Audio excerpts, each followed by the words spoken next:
दर्शक बंधु आज आपण मैंने मो सिंदूर अधिकार सीरियल देखा पाइबे जबरदस्त एपिसोड।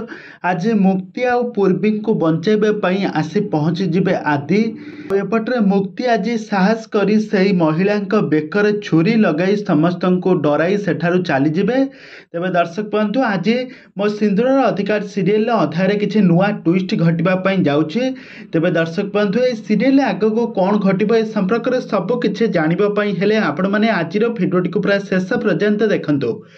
आउ यह पूर्व जदि आपण मैंने आम चैनल को सब्सक्राइब करना ताहले सब्सक्राइब करी पाखर थिबा बेल आइकन को दबाई दियंतु। दर्शक बंधु आज आपण मैंने मो सिंदूर अधिकार सीरियल देखा पाइबे मुक्ति आ पूर्वी दुहे बधु बेशर सज हो गोटे रूम रे बसिथिबे आ मुक्ति पूर्वी को कहूथिबे आज ए सब पापी मानकर विनाश हेबो। ए हसीनादार महल देखिबो आज निया लागिबो आम समस्तंकर सह देवी माँ अछंती आमर किछि हेबो नाही आमको ही देवी माँ ही रास्ता देखाइबे। आउ तापरे से रूम को आसंती से बुढ़ी आसी कहे अरे बाह तू तो एते जल्दी सजपटा होइजिबो बोली मु तते केबे भी विश्वास करि नथिली। आउ हसना केउठी आज हारी नाही कि केउठी भी हारिबो नाही।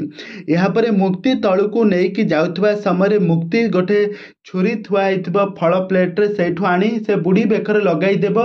तेबे दर्शक बंधु एबे कहानी रे एबे कोन आसबो नुआ ट्विस्ट मुक्ति आ पूर्वी एबे कोन सेठारु खसी आसी जिबे ना तांको आसी आदि बंचाइबो ए संपर्क में कौन रही अधिक अपडेट आपण मैंने मो सिंदूर अधिकार सीरियल टी को प्रत्येक दिन निहाती भाव देखुले आम चैनल को सब्सक्राइब करी पाखर थिबा बेल आइकन को दबाई दियंतु।